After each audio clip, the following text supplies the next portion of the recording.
주님께서 주시는 선한 마음이 우리 마음에 가득하기를 소원합니다. 오늘 말씀은 고린도전서 16장 1절에서 4절 말씀입니다.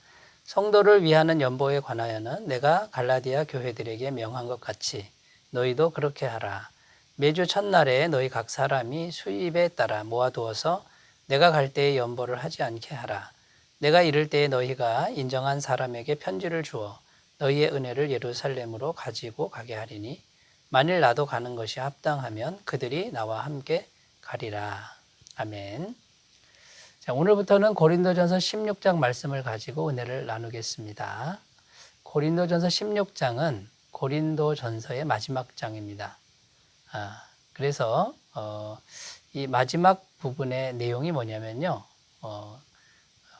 고린도전서 15장까지는 굉장히 또 심각하고 중요한 그런 교회 문제 또는 신학적 문제를 다루었다라고 한다면 16장은 조금 더 가볍습니다. 그리고 좀 현실적인 이런 문제를 다루고 있고요. 그리고 마지막 장이다 보니 이제 안부의 인사를 나눈 후에 이제 마치는 이제 그런 내용으로 되어 있죠. 그래서 16장 이제 첫 번째 부분인데 오늘 주제가 뭐냐면 연보 헌금에 관한 것입니다. 1절 말씀에 보면 성도를 위하는 연보에 관하여는 이렇게 되어 있죠. 그래서 이 연보라고 하는 게 뭐냐면 구제 헌금을 말합니다. 가난한 사람들을 돕는 헌금을 해라. 자, 그래서 이 연보 헌금에 대한 가르침을 지금 사도 바울은 주고 있는데 이 왜 연보 헌금을 이제 해야만 했냐면요. 그때 당시 가난한 사람들이 많았고요. 그 다음에 특히 예루살렘 교회에 흉년이 들었습니다. 기근이 들어서 말도 못하게 이제 어려운 그런 상황이어서 이제 사도 바울은 이방 교회를 두루 다니면서 연보 헌금을 걷어서 예루살렘에 전하는 이제 그런 일들을 했다고 전해지고 있습니다. 자, 그래서 이 연보 헌금에 대한 가르침 이것이 고린도전서 16장에 왜 나왔겠습니까, 여러분? 이것이 하나님이 기뻐하실 만한 일이라는 거예요. 귀한 일이라는 거죠. 그래서 우리가 이 가르침을 귀담아 듣고 잘 순종한다 그러면 하나님을 기쁘시게 하는 그런 사람들이 될 줄로 믿습니다. 자, 첫 번째 생각할 것, 구제는 하나님이 기뻐하시는 귀한 일이라는 것을 우리가 잘 알아야 된다라는 것이죠.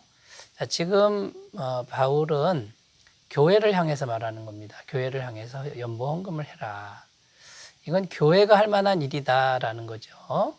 그러니까 교회가 할 만한 일은 뭡니까? 하나님이 기뻐하시는 이제 그런 일이라는 거죠. 성경에 보면 이 구제에 관련된 말씀이 아주 많이 들어 있습니다. 그리고 그 내용을 보면 그 구제는 선한 일이고 하나님이 기뻐하시는 일이다. 이것이 항상 들어가 있고 그게 복받는 길이다. 이렇게 되어 있습니다. 히브리서 13장 16절 오직 선을 행함과 서로 나누어 주기를 잊지 말라. 하나님은 이 같은 제사를 기뻐하시느니라. 여기 보면 나누어 주는 게 제사다. 이렇게 되어 있습니다. 사람에게 준 건데 하나님께 준 거랑 같은 것으로 하나님이 받으신다. 이렇게 지금 해석을 하고 있고 이걸 기뻐하신다 그럽니다.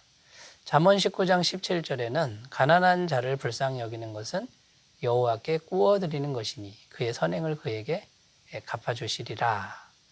여러분, 구제하는 것은 하나님께 구워드리는 것과 같다. 그러니까 하나님이 갚아주시는 그런 일이다. 이렇게 말하고 있고요. 잠언 22장 9절 말씀 선한 눈을 가진 자는 복을 받으리니 이는 양식을 가난한 자에게 주민이라. 자, 이 구제하는 사람의 눈을 선한 눈이다. 이렇게 지금 평가하고 있는 것입니다. 그러니까 여러분, 이 구제는 하나님의 교회가 해야 하는 아주 귀한 일이다라는 걸 말하고 있는 거고요. 이 구제의 원리는 어디서 발견할 수 있냐면 예수님의 십자가의 원리에서 발견할 수 있습니다. 고린도후서 8장 9절 말씀 우리 주 예수 그리스도의 은혜를 너희가 알거니와 부요하신 이로서 너희를 위하여 가난하게 되심은 그의 가난함으로 말미암아 너희를 부요하게 하려 하심이니라. 여러분, 예수님이 가난하게 되셔서 우리를 부요하게 하신다는 겁니다. 예수님이 십자가에 죽으시고 피 흘리시고 이렇게 가난하게 되셨죠. 예수님의 부요함을 우리에게 나눠주신 것이죠. 그러니까 우리가 그 은혜를 입고 이제 부요하게 됩니다. 우리가 죄 문제 해결한 게 아닌데 예수님이 대신 해결해 주신 걸 우리가 받는 거죠. 그러니까 우리가 가진 어떤 것을 이웃들에게 나누어 주는 이것이 말하자면 십자가의 원리와 같습니다. 그리고 구제는 하나님이 은혜를 주시는 대로 결국 형편대로 하면 된다. 이렇게 이제 말씀하고 있는 것이고요. 인색하게 하지 말라 이렇게 지금 말하고 있습니다. 고린도후서 9장 8절에 하나님이 능히 모든 은혜를 너희에게 넘치게 하시나니 이는 너희로 모든 일에 항상 넉넉하여 모든 착한 일을 넘치게 하려 하심이라. 이 말은 무슨 말입니까? 구제를 하려고만 하면 구제할 것들을 넉넉하게 주신다. 이렇게 약속하는 거고요. 주시는 대로 형편껏 하면은 귀한 일이다라는 거예요.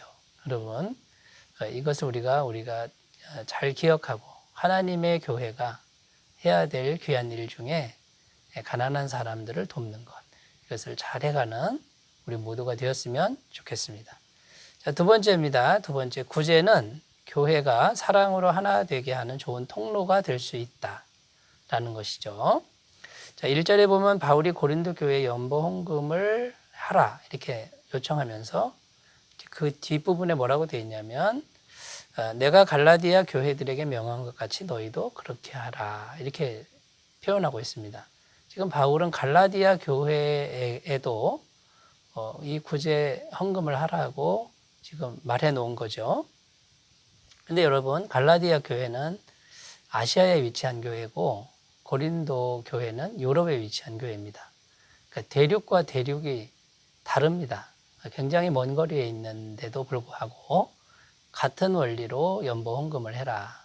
지금 이렇게 말하고 있고요.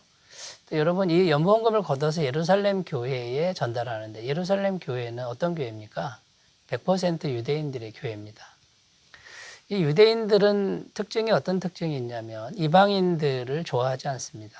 무시하고 배척합니다. 그런데 지금 바울이 뭐라고 하는 겁니까? 이방인들, 무시당하고 배척당하는 사람들에게 연보헌금 걷어서 자신들을 무시하고 배척하는 예루살렘 교회의 어려움을 돕자. 지금 이렇게 말하고 있는 거 아닙니까? 근데 여러분, 왜 이렇게 지금 바울이 하고 있는 것일까요? 가난한 사람들을 돕는 것이 제 1차 목적이겠지만 또 중요한 의미가 뭡니까? 유대인의 교회든 이방인의 교회든 교회는 다 하나님의 교회니까 사랑으로 우리가 하나가 되자. 비방하고 배척하고 무시하고 이런 걸 뛰어넘어서 어떤 교회든지 힘들면 우리가 사랑으로 하나가 되자. 사랑으로 연합하자. 이런 정신이 바로 이 연보 헌금에 담겨져 있다라는 겁니다. 여러분, 성경에 보면 사랑할 때 말과 혀로만 해서는 안 된다. 행함과 진실함으로 하자라고 이런 말씀이 있지 않습니까? 여러분, 멀리 떨어져 있는데 사랑한다고 말로만 하면 어떻게 사랑이 전달이 되겠습니까? 그런데 아시아 대륙에서, 유럽 대륙에서 그렇게 먼 거리에서 자신들이 무시하고 배척하는 이방인들이 연보 헌금 걷어서 이렇게 전달해 줄 때 마음이 녹지 않겠습니까? 이런 의미가 이 연보 헌금에 담겨져 있다라는 거죠. 여러분, 오늘날 교회가 세상을 향해서 사랑을 전해야 됩니다. 복음도 전해야 되고 따뜻한 말도 전해야 되지만 세상에 가난한 사람들을 이유 없이 돕는 이런 실천적 사랑이 필요한 그런 부분이라고 생각합니다. 여러분, 이것을 힘써 행하시는 귀한 은혜가 있으시기 바라겠습니다. 자, 세 번째입니다. 세 번째, 연보 헌금에 대해서 말씀을 주셨지만 헌금에 대한 성경적 원리도 가르치고 있다는 거예요. 그래서 헌금은 주일 예배의 중요한 한 요소라는 것을 말씀하고 있는 것입니다. 2절 말씀에 보면 매주 첫날에 너희 각 사람이 수입에 따라 모아두어서 내가 갈 때에 연보를 하지 않게 하라. 지금 이렇게 사도 바울은 권면하고 있는데 여기 매주일 첫날 헌금하라 이렇게 되어 있는데 매주일 첫날은 오늘날로 말하면 주일 예배를 말하는 것이죠. 그리고 수입에 따라 모아두어라. 이것은 각자 형편대로 자원하는 마음으로 내면 된다라는 거예요. 이걸 매주 실행하라 이렇게 되어 있습니다. 그러니까 매 주일 예배 때마다 헌금 시간을 두고 자유롭게 헌금하도록 하게 해라. 이것이 성경적인 가르침이라는 겁니다.